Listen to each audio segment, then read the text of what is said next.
Live from our studios here at Kokomleme in Accra, this is Joy News Prime with me, Carlos Kaloni. Our lead stories this hour: explosive testimony as third accused in the ongoing ambulance procurement trial, Richard Jakpa, give details of his meeting with the Attorney General. Also, Ministry of Works and Housing issues a weak ultimatum to the Ghana Hydrological Authority to submit a report recommending drastic measures to end the cyclical flooding in Accra and other parts of the country. And workers of the Kolibu Renal unit deny report the facility has been shut down for maintenance work. We'll hear from the president of the Kidney Patients Association of Ghana, who says the unit is attending to cases, including emergency ones. And later, Emma David will come your way with Prime Business. African economies are being urged to focus on improving the African continental free trade area rather than developing a single currency.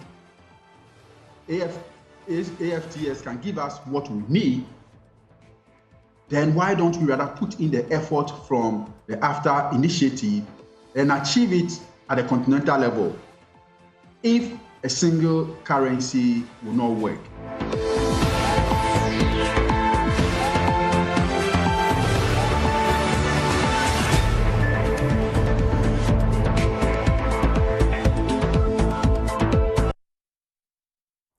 Grateful you could join us here on Joy News Prime. Now, the sitting judge in the ongoing ambulance procurement trial has for the second time admitted into evidence the controversial audio recording between Richard Jakpa and Attorney General Godfred Ibuadabi. In a 10-page ruling, the judge contended that in the spirit of reciprocity and for the same reason and more, that the audio recording was admitted and formed part of a mistrial ruling. Some reasons and more applied. Legal Affairs correspondent Latif Idrisu sat through what was a marathon proceeding and has come through with the following report. The audio recording was first put in the public domain by the opposition NDC after Richard Jakpa had said in open court he has been in meetings with the Attorney General trying to impress on him to give testimonies to ultimately convict the minority leader, Dr. Akufo-Addo. Well, they are claiming it's a doctor tape. I didn't say that. So they should bring the original. You should tell the original to the court. But why did you record the Attorney General? Well, that is not for you. He says you've been disingenuous. But that's what he claims. If that it was a private. It was a private. Prosecuting innocent people. Who is disingenuous? It was a private conversation, and now you put it out. You claim it's a private conversation. That's what he says. Well, private conversation, it's a conversation that leads to committing crimes. It can no longer be private. At that press conference, where the audio was played, chairman of the opposition NDC, Asiedun Ketia, who ran commentary on the audio, described the Attorney General as the torchbearer of injustice in relation to the court action against the minority leader, and that instead of seeking justice, the Attorney General is rather hell-bent on securing the incarceration of the minority leader. In my view, if we agree to this theory, it's so simple. The theory of the case.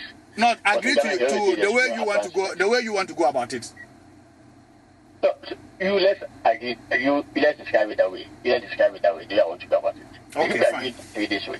For me, it makes it simple. Yes, it will make it fine. It doesn't involve any difficulty for you. Yes, I agree. I understand your point. It doesn't. When you say there's no advancement, and then even next week, the whole of next week, I'll not be around.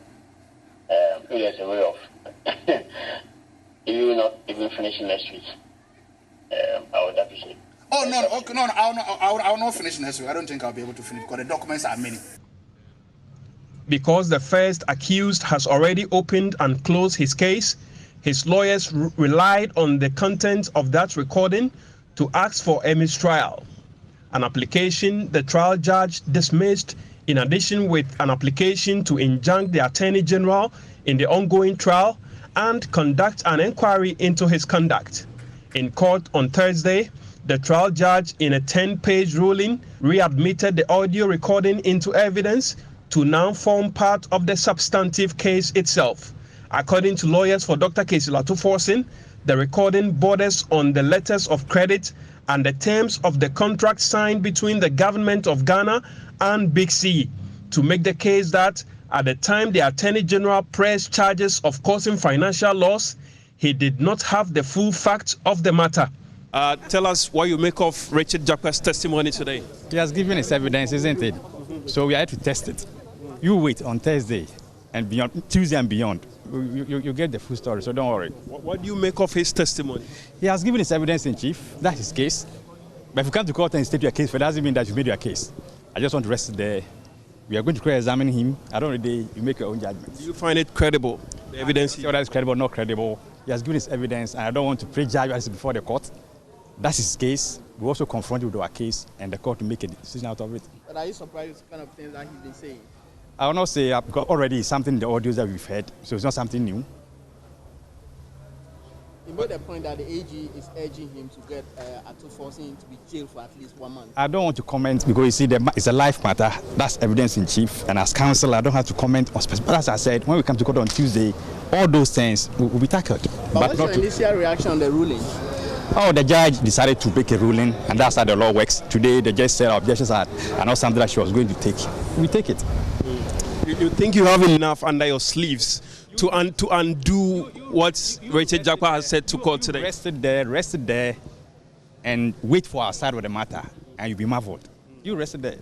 The audio, you didn't want the judge to readmit it into evidence. That has happened. Are you disappointed? Oh, the judge has given a ruling. That's how the law works.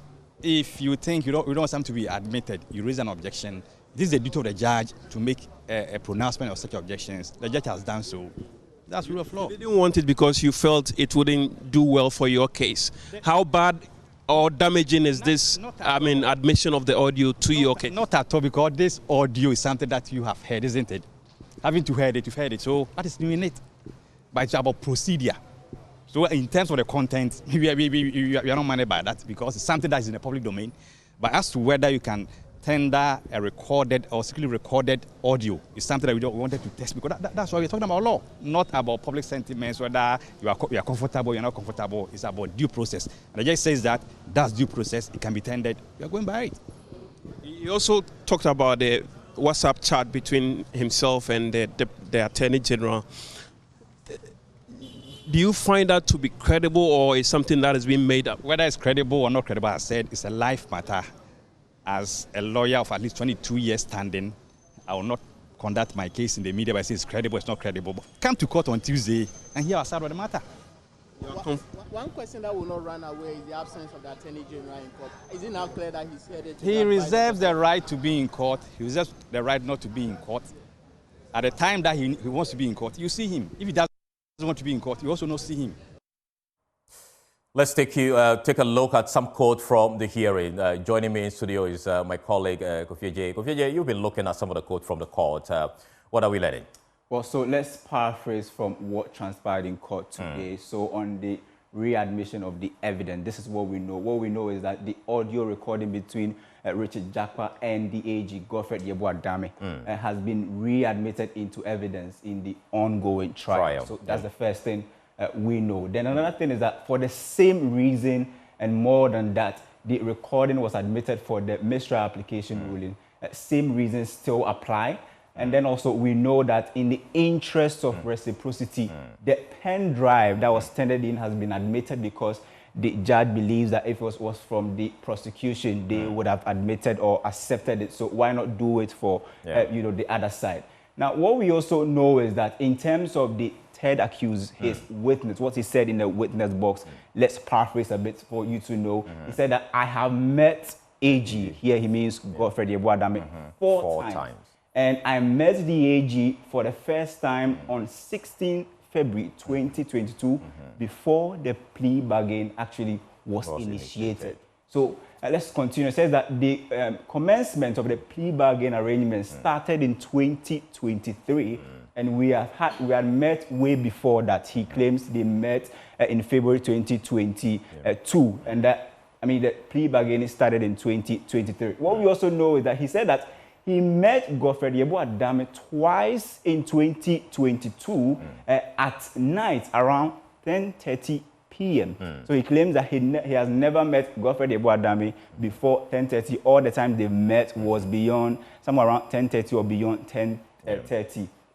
what we also know from Richard Jakpa's, what he said in the witness box is that he said, I requested for the first time meeting with Ofori-Atta to explain to him that he has been misled. This according to Richard Jakpa. He said that Ofori-Atta told me that I am merely an agent and I will be acquitted after or at the submission of no case. So it means that he's just saying that you are not the target. That's according to, Jakpa. Yep. Now, let's go to the next one. He said that the Attorney General made it clear to me that I will not be, I will be acquitted. Now, at the second meeting, so 2 meetings, at the second meeting in July, he told me that everybody knows that his target is A1.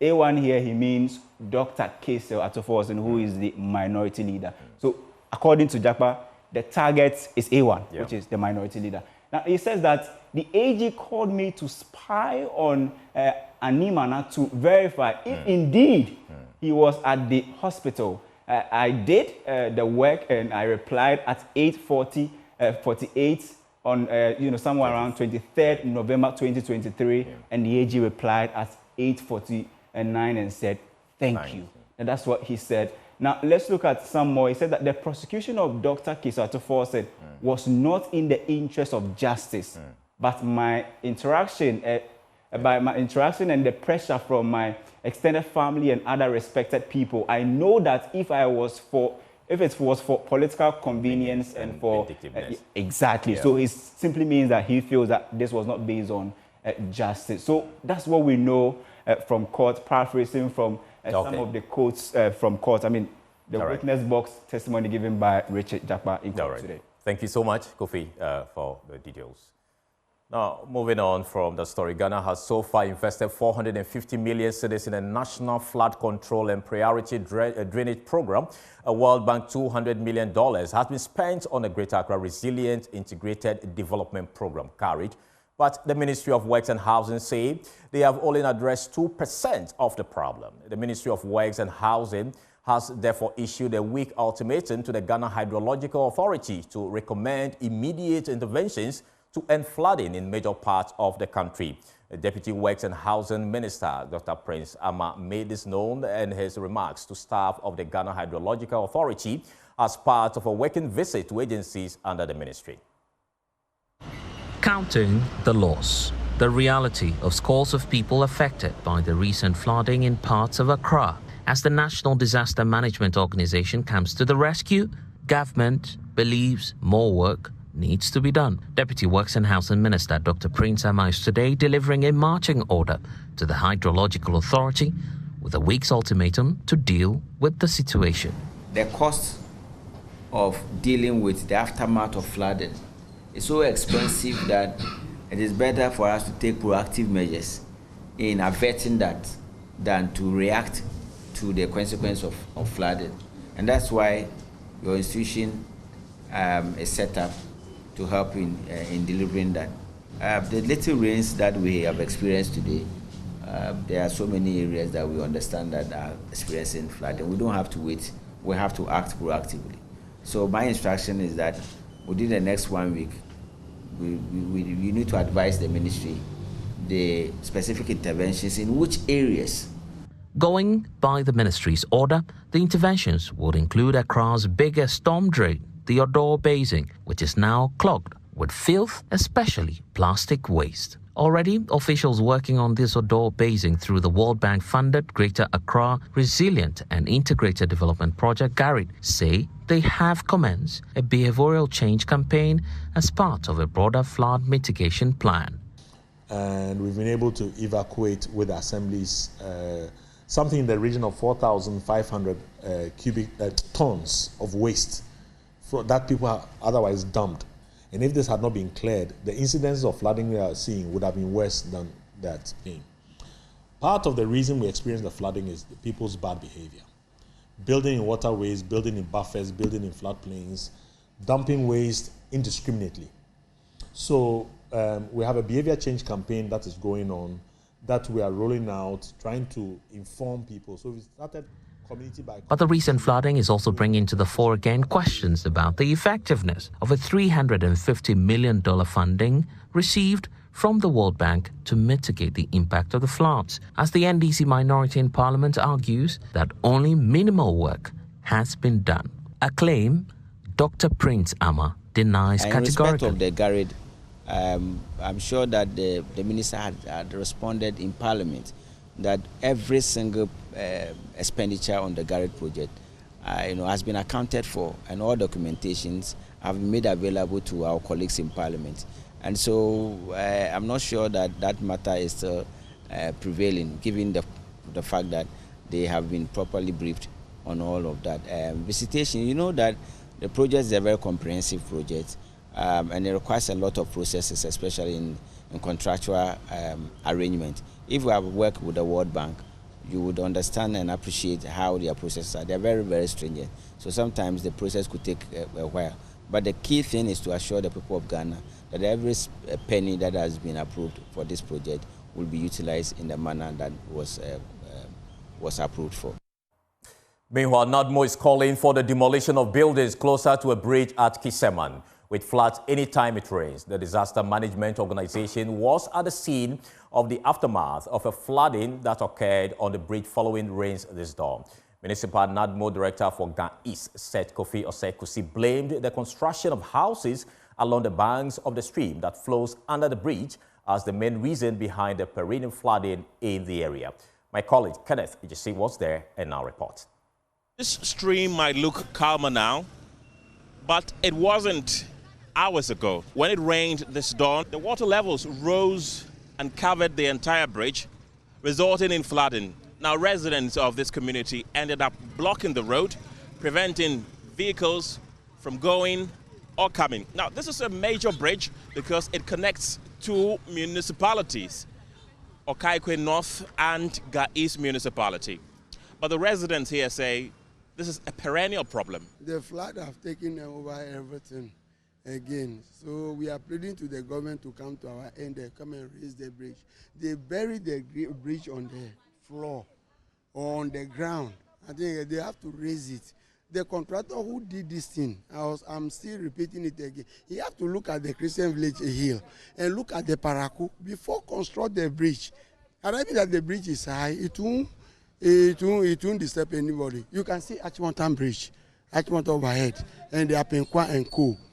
So that is how I suppose we are pleading. They should come to our end and come and do this thing for us. This thing has been happening all the time, and we have repetition of all video coverages every day. Governments will come, will go. Governments will come, will go. We just want actions to be taking place.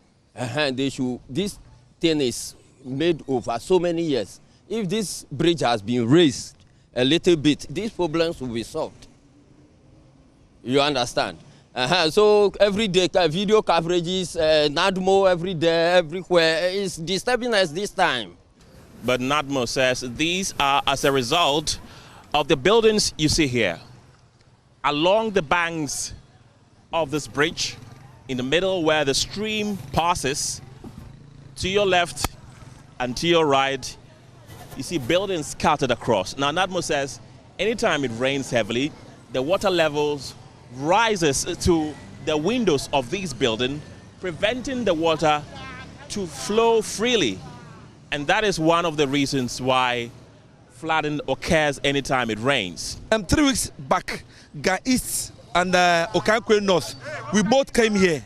We both came here to make assessment. And when we went there, you could see that people are putting their structures right on the river banks, that the flooding gets through their rooms on the window, above the window level. As I'm talking to you now, Okaikwe North is doing dredging. We're also doing dredging, because when we do it and they don't do it, it can work zero. But it has gone to a place, look at this place. Where would the excavator drive through? It cannot. And when it even dredges, where is he going to put it? They build along the places. So it's not about we having differences. No, there are no differences. The fact is that it's two assemblies that are sharing the boundary, and we are working together. We need to call spade a spade. Since they are there, those structures must be moved, or else every year we'll talk about it. Well, the aftermath of the flooding has resulted in a heavy vehicular traffic. When the news team got here, waste management companies in Lion were clearing the debris that happened as a result of the flooding. The municipal chief executive of Ga East was also here, but wouldn't speak to us. So the question is, when will this problem be solved? Time will tell. Kenneth, Jesse, for Joy News. Still in the capital, Avenor residents are asking for immediate dredging of the storm drain to ensure water flows freely and flooding is avoided. They've been speaking to Hannah Odame in this report. Grace Gavo, a trader who has stayed in this vicinity for 18 years, knows the dangers associated with her residency in such flood-prone area. But she cannot relocate, as she says she cannot afford the rents in other parts of the city. She and her children are, however, always afraid of the occurrence of one natural element, floods. Oh, it's not there. 18 years to 19 years. Oh, so dear. I have lived in this area for the past 18 years. I have lost count of my property that has been swept away whenever it rains because the floods render us homeless. Oh, because only baby I got. And as I said, only Skawaka behind that. My children and I are forced to stay with relatives at La Paz until the rain subsides. My wish is to relocate, but I can't pay the rent in other parts of the city which do not get flooded. I don't like it at all when it rains at night. At least when it rains during the day, we find a way to escape. We plead with government to constantly dredge the lagoon so that it does not overflow when it rains. Her plight is reiterated by Nana Kwame, a mechanic who recalls how all the workers run to safety when the rain starts. He's not happy that instead of enjoying the rain, they see it as a bane.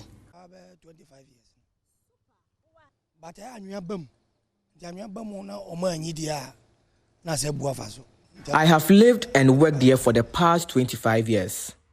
The big drain was not here by then, so it was very dangerous. The construction of the drain has been helpful, but the inconsistency in dredging it of all sand has been our problem. When the rain falls continuously, the water overflows its banks, and the force is strong enough to wash vehicles away. When it happens like that, we have to run for our lives.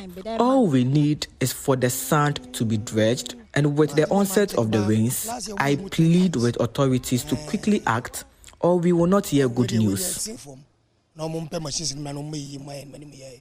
Constantly losing her property to the floodwaters is an experience Doris does not want to keep up with. She also pleads for the dredging of the drains as soon as possible.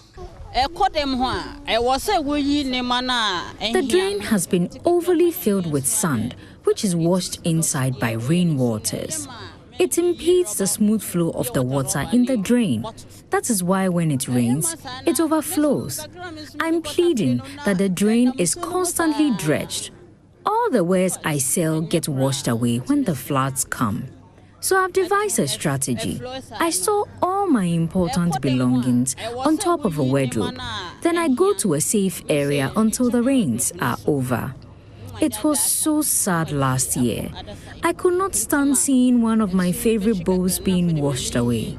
So I decided to chase it in the flowing water, but ended up getting hurt by a metal that was flowing in it. The last time I flew last year, in fact, From Avenor here in Accra, I am Hannah Odame for Joy News. Still in Avenor, traders and motorists at Avenor Railway Crossing want government to fix a deteriorated section of their road. They say a trip of sand brought to fix the road was left unattended for 2 weeks due to what they describe as power play between the NDC parliamentary candidate and the MP for the area. Prince Kwame Kudoga's report, right to you.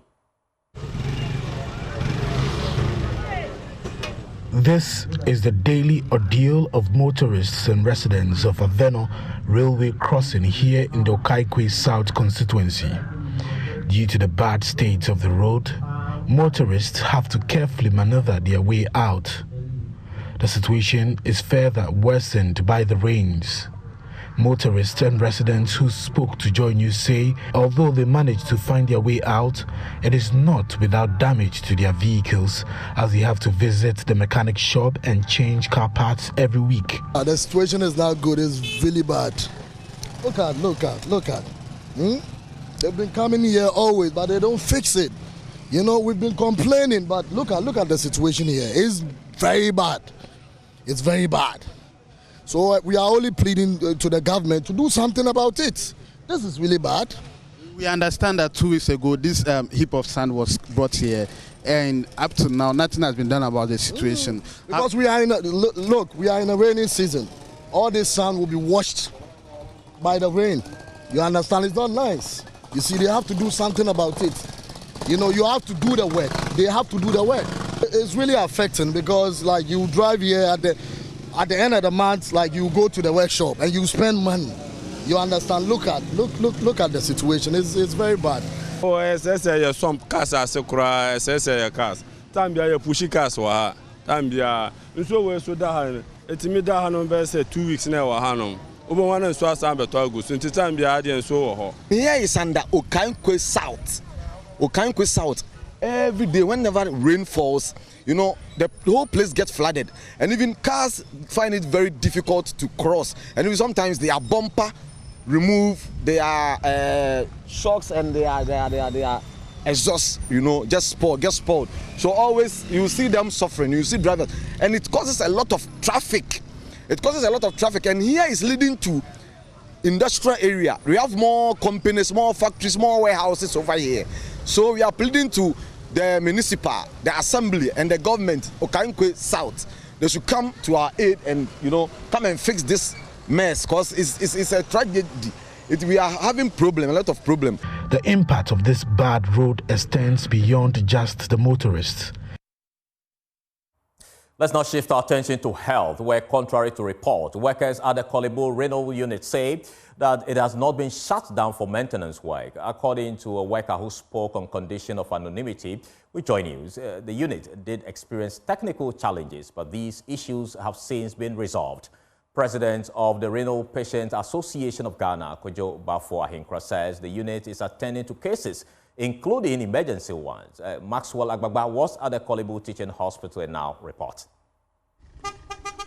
So we're here at the Korle-Bu Teaching Hospital, specifically the cabin where the renal patients usually get their dialysis here at the Korle-Bu Teaching Hospital. Earlier we had reports about the units shut down for maintenance. We have been checking in here. When we went inside, it was empty. We didn't see any patients there, but a woman who has been speaking to us tells us that they've not shut down the facility for maintenance. In fact, he told us that an ambulance will be pulling up here shortly for them to attend to an emergency case. It seems the case that is what is happening right now, because an ambulance just arrived here at the Korle-Bu Teaching Hospital at this unit where they have been doing the dialysis. And I have here with me the president of the Renal Patients Association of Ghana, Bafo-Addo Ahenkra, is here with me. Let's talk to him, let's interact with him and find out what he also heard. Bafo, welcome to Joy News. Thank you. Okay, great. I'm sure you also heard the news about that this place has been shut down for maintenance. Yes, I heard it. So I quickly walked in to find out exactly what is going on. But as you can see, the unit is not shut down. They just brought an emergency cases that they are going to work on. Yesterday, I heard they had a small technical issues, whereby I think the technical team were working on it seriously. I think I'm not really sure, but I think the information we had after yesterday night, they had an emergency or one or two things. So the patients who were supposed to dialyze this morning were asked to hold on, they'll call them back. Okay. But I also heard the false information that the unit has been closed down. So I have to stop whatever I'm doing to come and find out. But as you can see, the unit is not closed down. I think there were one or two technical things which they are being worked on. So as we see, you can see rightly, the ambulance is just in. They are taking the patient out. So as to where the unit is closed, I'm not sure the unit is closed down. If they were going to close down, they will inform us. But we don't have any communication on that. But do you have any information on where, I mean, this news is coming from? I don't know where it's coming from. I really. This is still the Joy News Prime with me, Carlos Kaloni. We'll take a short break. We'll return with more. Please stay with us.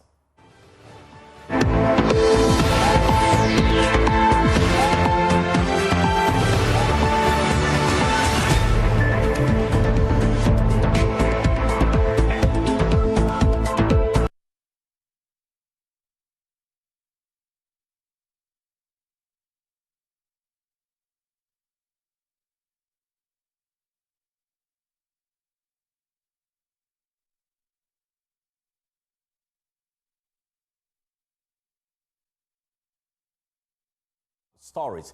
Civil society groups pushing for government to clear container loads of critical medicine supplies from the Global Fund say they are going ahead to stage a demonstration to let government know that their disapproval of handling of the drug issue. The commodities made up of HIV, malaria, TB medications were given to Ghana by the fund at no cost to the country, but the drugs have remained in containers at the port since October last year, racking up demurrage and other third-party charges. But Health Minister Bernard Okoboy vowed to ensure the goods are cleared within 2 weeks following release of 7.4 million Ghana cedis by the Finance Ministry.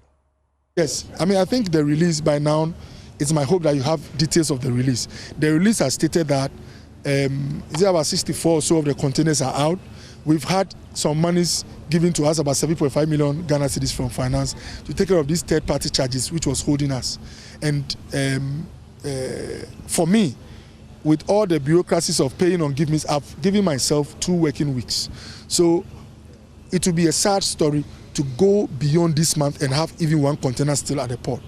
And I mean, I'm going to use my office to make sure that all these containers come out. Going forward, I think as a country, we are not going to allow ourselves to have this experience. Whatever the challenges are, we've learned from them. I don't want us to dwell on the past, but to get the materials out, and that we are going to do.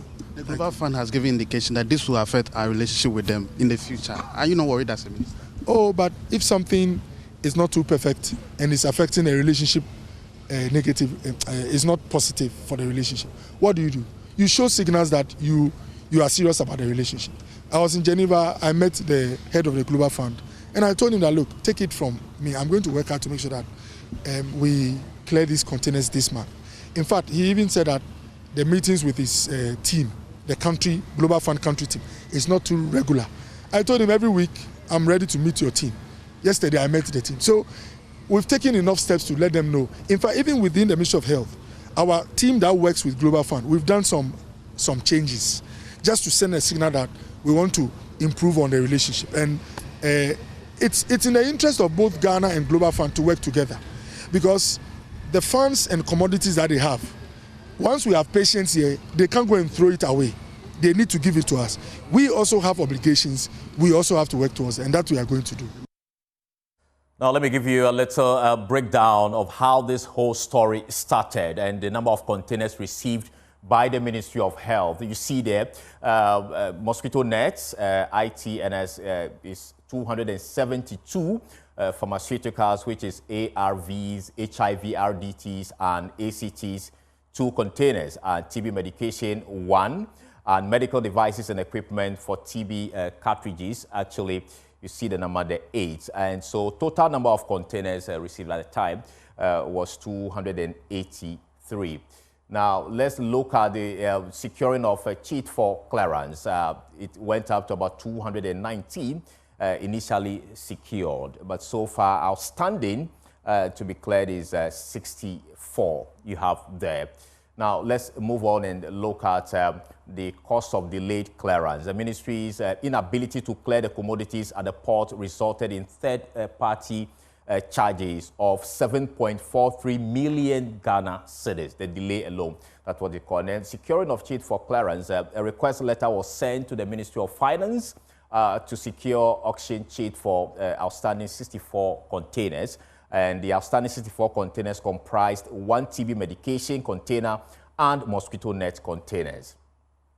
Now let's look at government allocation of funds to clear commodities. The Ministry of Health has now received an amount of 7.43 million Ghana cedis from the Ministry of Finance for the payment of demurrage for the clearance of all Global Fund outstanding containers at the Tema port. And it goes on, and you see the amount is expected to complete the payment of third-party charges as outlined earlier, and all outstanding containers will be cleared by end of June 2024. So that is the background regarding this story there. Meanwhile, civil society groups are pushing for the drugs to be cleared. They say they are going ahead to stage a demonstration in spite of the assurances given by the minister. They say they are concerned about the safety of the drugs and the huge amount being paid by the taxpayer. NS Amoabe-Otton speaks for the civil society groups, and he joins us via Zoom. NS, grateful for your time. The minister has given the assurance that these drugs will be cleared, but you are insisting you're going ahead with your demonstration. Why? Kindly unmute so we can hear you, sir. Your viewers. We have seen the statement from the ministry. I've also watched interviews of the minister, and my initial reaction is that the minister's conciliatory approach to this matter is very helpful, because in situations like this, you expect leadership to show empathy and commitment towards resolving the issue. So we are very happy that he's speaking the same language that we are speaking, because we were in Geneva together and he saw how serious the Global Fund is about this particular issue. So we are very happy initially to say that, yes, his conciliatory approach is very helpful. However, if you look at the statement that was put out, it's in sharp contradiction to the statement the ministry issued in April. And that leaves us with some confusion. In April, the ministry stated that they received 435 containers, and they gave timelines as to when these containers came in. Now, the ministry says they received 283. So which is which? That is the first confusion in our minds now. The second confusion is that all along we have been insisting that there are medicines in the containers remaining. The ministry also insisted that there were no medicines in there. Today, as per their own release, they are now admitting that indeed there are medicines in there. So the question is, didn't they know that there were medicines? Or if they knew, why were they denying that there were medicines? All right. So it's of concern to us. The very last concern we have is that the promise by the minister is welcome, but we want to see a proper schedule. For example, we are starting clearance Monday, June 17th. These are the strategies we have put in place. On a daily basis, we hope to clear X amount of containers. Then we are all sure. Okay. But if you say that you are going to clear them within 2 weeks without specific details, then it's a bit worrying for us. Okay, thank you so much. For which reason you are still going ahead with your demonstration. We are grateful for your time, Amoabe-Otton, for speaking to us. Now, away from the story, Vice President and MPP flag bearer Dr. Mahmoud Bawumia appears to be using the narrative to garner support for his presidential bid, first likening himself to a mate or conductor and the current president as the driver. He's urging people to vote for him and entrust him with the role of driver, promising to lead the country effectively. He also seems to be using a new dance and engaging activities considered to be youthful to connect with young people. Maxwell Agbagba has more in the following report. Driver no, me pese mon first year no, mami. Mon first year no, mami. Mon mamistiano, na minchikano. NPP flag bearer Dr. Mahmoud Bawumia at one of his campaign events, urging electorates to hand him a steering wheel and put him in the driving seat as president. This was after he said during his address to the nation that he was only a driver's mate. I am like a driver's mate, but by the grace of God, if you make me the president, I will be in the driver's seat with constitutional. The comment received criticism from some political analysts.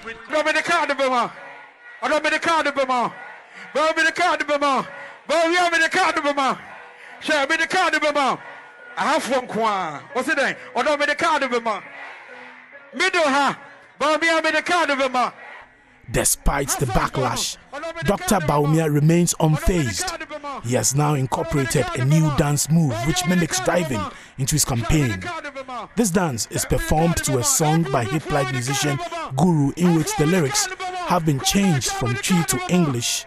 Quote, Bawumia, I'll give you the car, unquote. The NPP flag bearer and vice president was seen dancing enthusiastically to this tune during a Youth Connect event. Bawumia me the card of him. Hasai Bono, or me the card of him. Or me the card of him. Or me the card of him. Bawumia me the card of him. Shot me the card of him. Me the card of him. NPP flow with the card of him. Half flow with the card of him. Connect shot me the card of him. Just this week, Dr. Bawumia was seen singing King Palute's Asida together with the musician. We have been asking Ghanaians what they make of the Bawumia campaign approach. Professor Eche Sikanko is a political and communication analyst.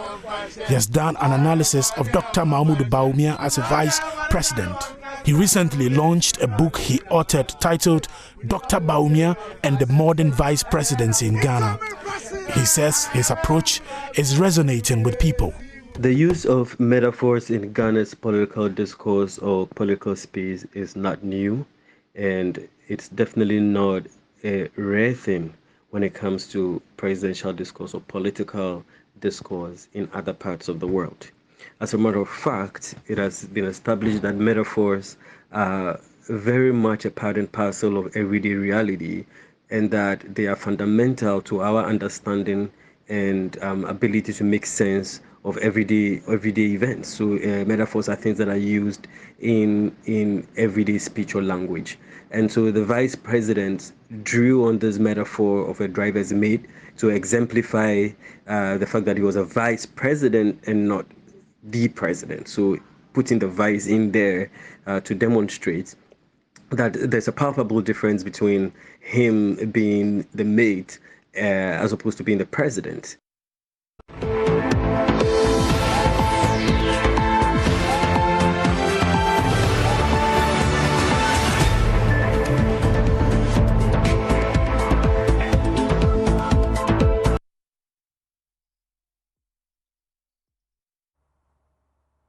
Well, it's time for Showbiz, and Becky Beggs is in studio. You're looking all good. Thank you so much. How you doing? I'm doing great. I'm also fantastic. You know Stonebwoy, right? I think it's Stonebwoy. Yeah, I know Stonebwoy. He won the Artist of the Year at the TGMAs this year, and he's been going on media tour. One of the things that he spoke about when he was on Hit FM this morning was the fact that he didn't disrespect Sadiq's wife. So, you know, I'll give you the backstory. He was scheduled to perform on Sadiq's show. It was a Salah Fest, but he failed to perform. Apparently, he called Sadiq's wife to quote-unquote disrespect Sadiq's wife, but Stonebwoy says, hey, I didn't disrespect Sadiq's wife, and here is all you need to know. One beautiful thing I did, I picked the phone and I rang my sister. We have a relation, we vibe from time to time. Your sister is in... Hold on, I'm coming. Right. So I rang her because we vibe. She, hey, hi, I have some work, blah, blah, blah. Look, everything I'm saying, I can show evidence. It's not like you come and talk and I can show evidence and everything. So I call her and say, oh, sis, this, that, but I don't know what I've really done to your husband. Oh, okay. He says, oh, unapologetically, I'm the one you should call about these things. And I appreciate the fact that I say, yeah, I'm actually really sorry, but, you know, but where the things are going, I'm confused also. Because if I had bad intentions, I would have actually, from the beginning, said, I don't want to be a part of this show. But I didn't do none of those. I just wanted to see you go. I've collaborated with you, done a lot of things. My Gidigba video was premiered and 3 music premiered. Like, bro, I've only given you respect and nothing else. So for the all of a sudden the turn and switch and these lies that are going to my character and the level of insults that I was insulted, the only respectful thing I was expecting was for you to actually disclaim that, oh, you didn't give him the platform to do that. But you came on TV and you said, oh, you were there when he was in and then, oh, you laughed and you giggled and you blah, blah, blah, blah, blah. Come on, man. So that alone, just after weeks, now it's confirmed proper that this is where you stand. So your wife was like, oh, I should take heart. I should take heart. I should. I'm like, no, it's cool.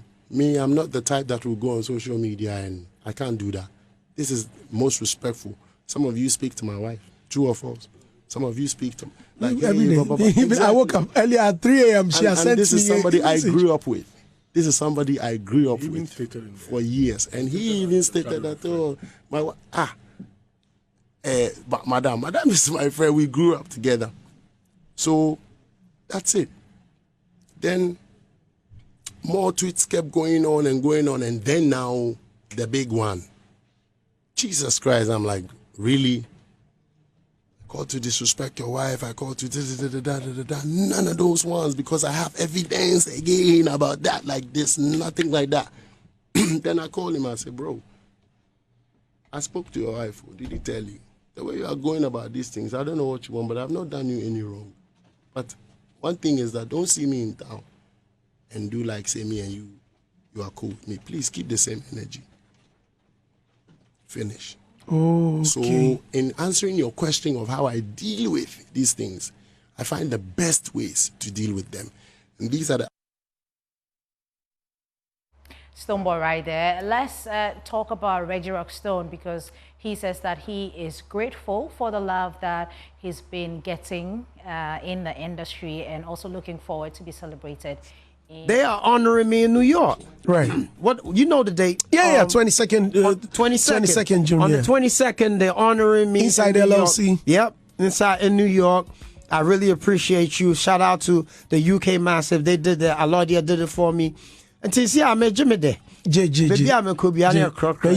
done so much. Thank You've done you so much. You are the reason a lot of us are still eating. And yes, appreciate it. I'll do it all over again. We wish we would just come pay our quota. Just a little bit. Right.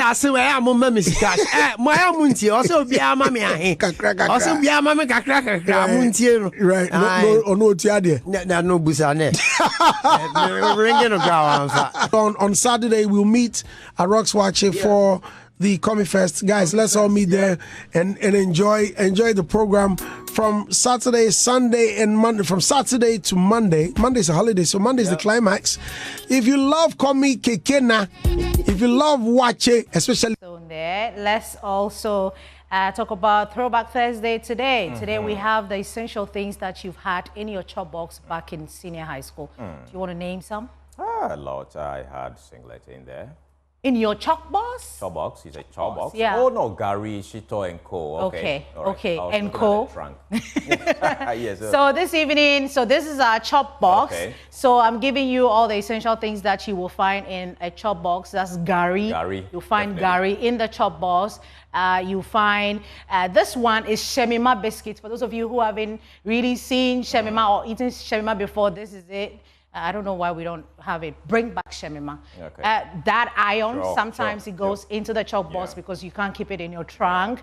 We have Jolly Juice. Remember Jolly Juice? Sure. Or I'm a child. No. You remember Jolly Juice? Yeah. So we have Jolly Juice. And also, this sugar, you need to have this sugar in your chalk box if you've ever been to, and the popular one is Shito. We also, do we have more? We have, Titus sardine that you just pull it up and mix it with the Shito, with the Gary. With the back. Yeah, people would want to go with that. The bread, you can never forget. The bread. I'm told that we don't have time, but that's your Throwback Thursday for today. We're grateful that you could join us this evening. Please join us same time tomorrow. We'll be back for more thrilling edition of the Joy News Prime. We're so grateful. Thank you so much, Carlos, for having us. Shall we? Yeah. Bye-bye to everybody. That's all we have. You can log on to myjoyonline.com for more stories. Yeah. My name is Carlos Kaloni. Thank you so much for watching. Have a great evening.